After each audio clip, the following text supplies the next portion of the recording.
गणेश जी को ध्रुवा क्यों प्रिय है? जानिए पौराणिक रहस्य और मान्यताएं। गणेश जी को ध्रुवा अत्यंत प्रिय है। पूजन में भगवान गणेश जी को ध्रुवा अर्पित करने से वे बहुत ही शीघ्र प्रसन्न होते हैं। बिना ध्रुवा के इनकी पूजा अधूरी मानी जाती है। मान्यता है कि बुधवार के दिन श्रद्धापूर्वक गणेश जी के निमित्त व्रत और पूजा करने से भक्तों के सारे संकट दूर हो जाते हैं और भक्तों की सभी मनोकामनाएं पूर्ण होती हैं। गणेश जी को ध्रुवा अत्यंत प्रिय है।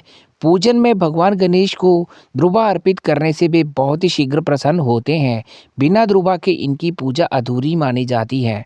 पौराणिक कथा। ध्रुवा का दिव्य प्रभाव शास्त्रों में वर्णित एक प्रसिद्ध कथा के अनुसार एक बार अनलासुर नामक राक्षस ने देवताओं और ऋषि मुनियों को आतंकित करना शुरू कर दिया। उसके अत्याचार से पूरी सृष्टि भयभीत हो गई। देवताओं ने भगवान गणेश से इस समस्या का समाधान करने की प्रार्थना की। भगवान गणेश ने अनलासुर का संहार करने के लिए उसे अपने पेट में निगल लिया, लेकिन अनलासुर के शरीर से उत्पन्न प्रचंड गर्मी के कारण भगवान गणेश को असहनीय कष्ट हुआ। इस पीड़ा को शांत करने के लिए ऋषि मुनियों ने ध्रुवा घास का उपयोग किया। उन्होंने ध्रुवा का लेप भगवान गणेश के शरीर पर लगाया और उनकी पीड़ा तुरंत समाप्त हो गई। इससे प्रसन्न होकर भगवान गणेश ने वरदान दिया कि ध्रुवा घास उन्हें अर्पित करने वाले भक्तों की समस्त बाधाएं दूर होंगी और उनकी मनोकामनाएं पूर्ण होंगी। तब से ध्रुवा को गणेश पूजन में अनिवार्य माना जाता है। शास्त्रों की मान्यता। धार्मिक ग्रंथों में ध्रुवा का उल्लेख गणेश पूजन में अत्यधिक फलदायक सामग्री के रूप में हुआ है। स्कंद पुराण और गणेश पुराण में ध्रुवा को गणेश जी की प्रिय वस्तु बताया गया है।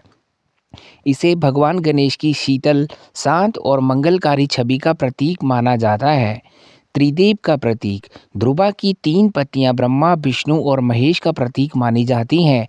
इसे भगवान गणेश को अर्पित करने से त्रिदेव की कृपा भी प्राप्त होती है। तो फ्रेंड्स, रिक्वेस्ट करता हूँ वीडियो को बिना स्किप किए अंत तक ज़रूर देखें। विघ्नों का नाश। ध्रुवा में अद्भुत ऊर्जा है जो नकारात्मक शक्तियों और बाधाओं को नष्ट करती है। पूजन की शुद्धता। ध्रुवा का उपयोग गणेश पूजन को पूर्णता और शुद्धता प्रदान करता है। अर्पण की विधि। गणेश जी को ध्रुवा चढ़ाने का विशेष विधान है। इसे 21 गांठों में समर्पित किया जाता है जो उनकी 21 शक्तियों का प्रतीक है। ध्रुवा को सिर पर अर्पित करने से भगवान गणेश शीघ्र प्रसन्न होते हैं। बुधवार, गणेश चतुर्थी आदि जैसे शुभ अवसरों पर ध्रुवा चढ़ाने का महत्व और भी बढ़ जाता है। मान्यता है कि इससे जीवन की सभी बाधाएं दूर होती हैं और समृद्धि का मार्ग प्रशस्त होता है। ध्रुवा अर्पित करने से विघ्नों का नाश होता है, जीवन में सुख, शांति और समृद्धि आती है। ये परंपरा हमें ये सिखाती है कि भगवान गणेश की कृपा से हर संकट का समाधान संभव है। इसलिए जब भी गणेश पूजन करें, ध्रुवा अर्पित करना ना भूलें, क्योंकि ये भगवान गणेश को प्रसन्न करने का सरल और प्रभावी उपाय है। तो फ्रेंड्स, उम्मीद करता हूँ दी गई जानकारी आपको पसंद आई होगी। ऐसे ही और वीडियोस देखने के लिए सब्सक्राइब करें पंकज वॉइस को।